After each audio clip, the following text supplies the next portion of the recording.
সাধারণত কসাইখানা বলতে পশু জবাই করার স্থানকে বোঝায়, আর শিকাগোর ইউনিয়ন স্টক ইয়ার্ডসও 1 শতাব্দীরও বেশি সময় ধরে পুরো পৃথিবীতে সবথেকে বড় পশু জবাইখানা বা কসাইখানা হিসেবে পরিচিত ছিল।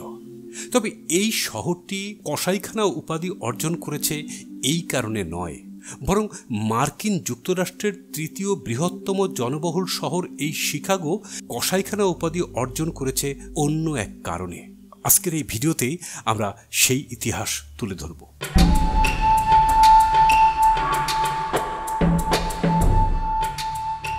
19 শতকের যুক্তরাষ্ট্রে যেসব বিপর্যয়ের কথা শোনা যায়, গ্রেট শিকাগো ফায়ার তাদের মধ্যে অন্যতম। এখন থেকে প্রায় 147 বছর আগে মার্কিন যুক্তরাষ্ট্রের শিকাগো শহরে ঘটেছিল এক ভয়াবহ অগ্নিকাণ্ডের ঘটনা। 1871 সালের 8 অক্টোবর, দিনটি ছিল রবিবার। সেই রাতে এই আগুনের সূত্রপাত ঘটে এবং অক্টোবরের 10 তারিখ অর্থাৎ মঙ্গলবার সকাল পর্যন্ত এই আগুন নেভানোর সব চেষ্টাই ব্যর্থ হয়। সেই বিধ্বংসী অগ্নিকাণ্ডে গোটা শিকাগো শহর ক্ষতিগ্রস্ত হয়েছিল। ভেঙে পড়েছিল সকল ধরনের অগ্নি নির্বাপন ব্যবস্থা। এই আগুন লাগার কারণ নিয়ে নানা কিংবদন্তি প্রচলিত রয়েছে।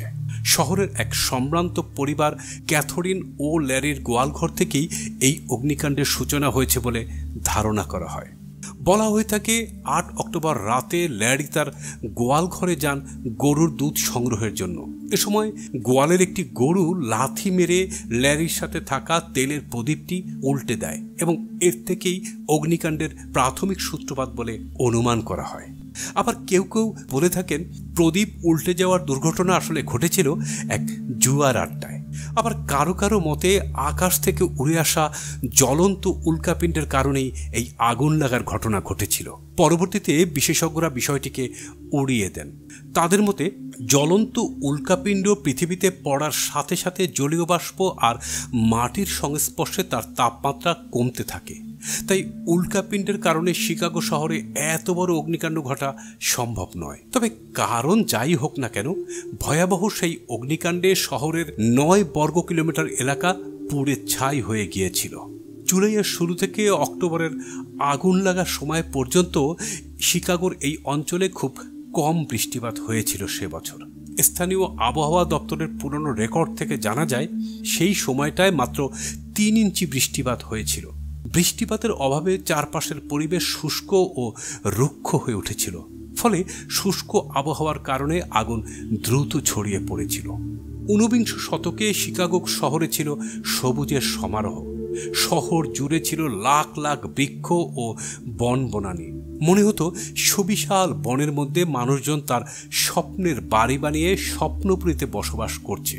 কিন্তু সময়ের সঙ্গে সঙ্গে শুষ্ক আবহাওয়া আর বৃষ্টিপাতের অভাবে গাছগুলো শুষ্ক ও বিবর্ণ হতে থাকে। ফলে আগুন ছড়িয়ে পড়েছিল নিমিষের মধ্যে। তার উপর সেই সময় শহরের বেশিরভাগ বাড়িই ছিল কাঠের তৈরি। শহরের এক বিশাল অংশে বাস করত বিভিন্ন অঞ্চল থেকে আসা দরিদ্র অধিবাসীরা। তাদের অধিকাংশই একসাথে কম টাকায় জরাজীর্ণভাবে কাঠের বাড়ি তৈরি করে তাতে বসবাস করত। এসব বাড়ির সুরক্ষা ব্যবস্থা ছিল না বললেই চলে।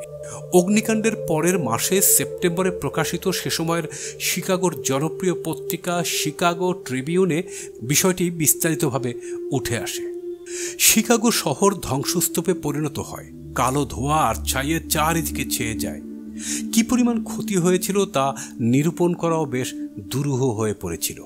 এই ঘটনার কয়েক মাস পর শিকাগোর স্থানীয় প্রশাসন থেকে একটি প্রতিবেদন প্রকাশ করা হয়। সেখানে ক্ষয়ক্ষতির পরিমাণ দেখানো হয় আনুমানিক 190 মিলিয়ন মার্কিন ডলার। এই ঘটনায় 300-এর অধিক মানুষ জীবন্ত অগ্নিদগ্ধ হয়ে মারা যায়। এর মধ্যে 120টি লাশ মাত্র উদ্ধার করা সম্ভব হয়েছিল। 1000-এর বেশি বসতবাড়ি, ব্যবসা প্রতিষ্ঠান, দোকানপাট, হোটেল, সরকারি বেসরকারি অফিস সম্পূর্ণ পুড়ে গিয়েছিল। শহরের বাসিন্দা ছিল তখন 3 লাখ। এর মধ্যে 1 লাখ লোক গৃহহীন হয়ে পড়ে। অনেক গুরুত্বপূর্ণ নথিপত্র পুড়ে ছাই হয়ে যায়। সেসব গুরুত্বপূর্ণ নথির মধ্যে ছিল তৎকালীন মার্কিন প্রেসিডেন্ট আব্রাহাম লিঙ্কনের কিছু গুরুত্বপূর্ণ চিঠি এবং আলেকজান্ডার হেসলারের তোলা লিঙ্কনের বেশ কিছু দুষ্প্রাপ্য ছবির নেগেটিভ, যা সম্পূর্ণ নষ্ট হয়ে যায়। 1934 সালের 19 মে শিকাগো শহরে আরেকটি অগ্নিকাণ্ড ঘটে। স্টক ইয়ার্ডের 90% সম্পত্তির সাথে অসংখ্য গবাদি পশু এবং একজন প্রহরী নিহত হন। দ্বিতীয় বিশ্বযুদ্ধের পরে যদিও এটি বন্ধ করে দেওয়া হয়, যেহেতু এটি আগের মতো পশু জবাই এবং মাংস প্রক্রিয়াজাতকরণে আর ভালো ভূমিকা রাখতে পারছিল না। গবাদি পশুর বিক্রয় সহজলভ্য হওয়া, যোগাযোগ ব্যবস্থার অভূতপূর্ব অগ্রগতি ইউনিয়ন স্টক ইয়ার্ড বন্ধ করতে বাধ্য করে। 19 শতকে মার্কিন যুক্তরাষ্ট্রের বড় বিপর্যয়গুলোর একটি ছিল দ্য শিকাগো ফায়ার। ভয়াবহ এই অগ্নিকাণ্ডের পর শিকাগো শহরের প্রশাসনিক এবং আইনশৃঙ্খলা ব্যবস্থা সম্পূর্ণ ভেঙে পড়ে। মার্কিন সরকার তখন পুরো শহরের দায়িত্ব সামরিক বাহিনীর উপর ন্যস্ত করে। শহরের আইনশৃঙ্খলা নিয়ন্ত্রণে আনার জন্য সামরিক আইন জারি করা হয়। তৎকালীন মার্কিন রাষ্ট্রপতি ইউলিসিস প্রাথমিকভাবে তার ব্যক্তিগত তহবিল থেকে ক্ষতিগ্রস্তদের জন্য সাহায্য প্রদানের ব্যবস্থা করেন। শিকাগোর আশেপাশের অঙ্গরাজ্যগুলো থেকে সাহায্য পাঠানোর কাজ শুরু হয়। এরপর শহর পুনর্গঠনের কাজ শুরু হয়। বাড়ি নির্মাণে অগ্নি নির্বাপনের শর্তগুলো আরও কঠোর করা হয় এবং শহরের জনগণ তা যথাযথভাবে মেনে চলছে কিনা তা কঠোর তদারকির ব্যবস্থা করা হয়। শিকাগোর ভয়াবহ অগ্নিকাণ্ড সত্ত্বেও শহরের মূল অবকাঠামো, পরিবহন এবং যোগাযোগ ব্যবস্থা প্রায় অক্ষত রয়ে যায় বলে নগর পুনর্গঠনের কাজ দ্রুত শুরু করা সহজ হয়। শুরু হয়ে যায় ব্যাপক অর্থনৈতিক কর্মযজ্ঞ। স্থাপত্যবিদদের সহায়তায় আধুনিক নগরায়নের সব ধরনের সুযোগ সুবিধার ব্যবস্থা করা হয়। তৈরি হতে থাকে বড় বড় চোখ ধাঁধানো ইমারত।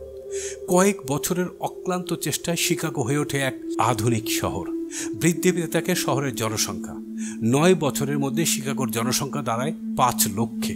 1890 সালে শিকাগো শহর হয়ে ওঠে লক্ষ লক্ষ মানুষের অর্থনৈতিক কেন্দ্রস্থল। এই শহরটি পরিবহন সেক্টরের মূল কেন্দ্র হিসেবে পরিচিতি পেতে থাকে। তার সাথে শহরটি পর্যটক আকর্ষণের মূল কেন্দ্র হিসেবে গড়ে ওঠে। পরবর্তীতে এখানে একটি ফায়ার ডিপার্টমেন্ট ট্রেনিং একাডেমি গড়ে তোলা হয়। কাকতালীয়ভাবে তাও ল্যারির বসতবাড়ির পাশেই নির্মাণ করা হয়, যে স্থান থেকে গ্রেট শিকাগো ফায়ার শুরু হয়েছিল বলে অনেক শিকাগোবাসী আজও মনে করে থাকেন। অর্থাৎ আলোচিত বিশ্বের কসাইখানা উপাধিটার কারণটা হলো এই অঞ্চলে এত সব পশু এবং মানুষের মৃত্যু। এই ঘটনার জন্যই শিকাগোকে কসাইখানা বলা হয়ে থাকে। বন্ধুরা, ভিডিওটি ভালো লাগলে শেয়ার করে দিবেন। আর আপনি যদি আমার চ্যানেলে নতুন হয়ে থাকেন, চ্যানেলটি সাবস্ক্রাইব করে বেল আইকনে প্রেস করে আমাদের সঙ্গেই থাকুন। ধন্যবাদ।